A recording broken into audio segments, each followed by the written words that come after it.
ಜಮ್ಮು ಕಾಶ್ಮೀರದ ಪಹಲ್ಗಾಮ ಖಂಡಿಸಿ ಆರುಗಿರಿ ಪಟ್ಟಣದ ಹಿಂದೂ ಮುಸ್ಲಿಂ ಬಾಂಧವರಿಂದ ದುರ್ಗಾದೇವಿ ದೇವಸ್ಥಾನದಿಂದ ಜತ್ತ ಜಾಂಬೂಟಿ ರಾಜ್ಯ ಹೆದ್ದಾರಿಯ ಮೂಲಕ ಸಂಗೊಳ್ಳಿ ರಾಯಣ್ಣ ವೃತ್ತದವರೆಗೆ ಪಾಕಿಸ್ತಾನ್ ವಿರುದ್ಧ ಧಿಕ್ಕಾರ ಕೂಗ್ತಾ ಮೇಣಬತ್ತಿ ಮೆರವಣಿಗೆ ಮೂಲಕ ಪ್ರತಿಭಟನೆಯನ್ನ ನಡೆಸಿದ್ರು. ನಂತರ ಮೆರವಣಿಗೆ ಅಂಬೇಡ್ಕರ್ ವೃತ್ತಕ್ಕೆ ಆಗಮಿಸಿ ಮಾನವ ಸರಪಳಿ ನಿರ್ಮಿಸಿ ಕೆಲ ಕಾಲ ರಸ್ತೆ ತಡೆದು ಉಗ್ರರ ದಾಳಿಯಲ್ಲಿ ಮೃತವಾದವರಿಗೆ ಶ್ರದ್ಧಾಂಜಲಿ ಹಾಗೂ ಮೌನಾಚರಣೆಯನ್ನ ಸಲ್ಲಿಸಿದ್ರು.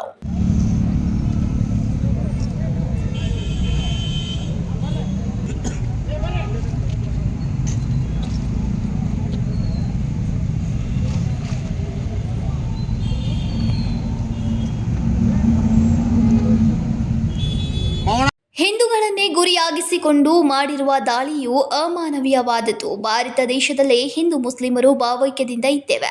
ಅದನ್ನ ಒಡೆಯುವ ಕೆಲಸ ಮಾಡ್ತಾ ಇರುವುದು ಇಂತಹ ದುರುಳರನ್ನ ಹೆಡೆಮುರಿ ಕಟ್ಟಬೇಕು. ದೇಶದ ಸುಭದ್ರತೆಗಾಗಿ ಪ್ರಧಾನಿ ನರೇಂದ್ರ ಮೋದಿಜಿಯವರ ಜೊತೆ ಇಡೀ ದೇಶವೇ ನಿಲ್ಲತಿ ಅಂತ ಸುರೇಶ್ ಐಹೊಳೆ ಹೇಳಿದ್ರು.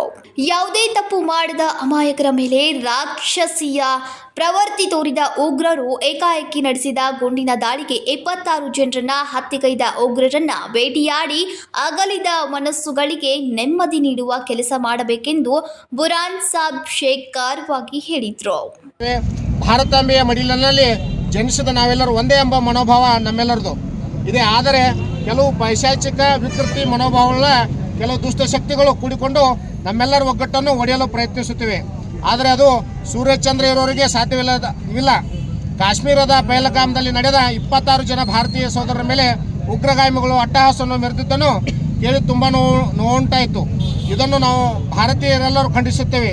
ಇದೇ ಸಂದರ್ಭದಲ್ಲಿ ಹಾಲುಗಿರಿ ವೃತ್ತ ನಿರೀಕ್ಷಕ ರತನ್ ಕುಮಾರ್ ಜೀರ್ಗಾಳೆ ಅವರಿಗೆ ಮನವಿಯನ್ನ ಸಲ್ಲಿಸಲಾಯಿತು. ಇನ್ನು ಈ ಸಂದರ್ಭದಲ್ಲಿ ಅನೇಕರು ಉಪಸ್ಥಿತರಿದ್ದರು. Sanjeev Byakude, KMM Kannada news, Raibag.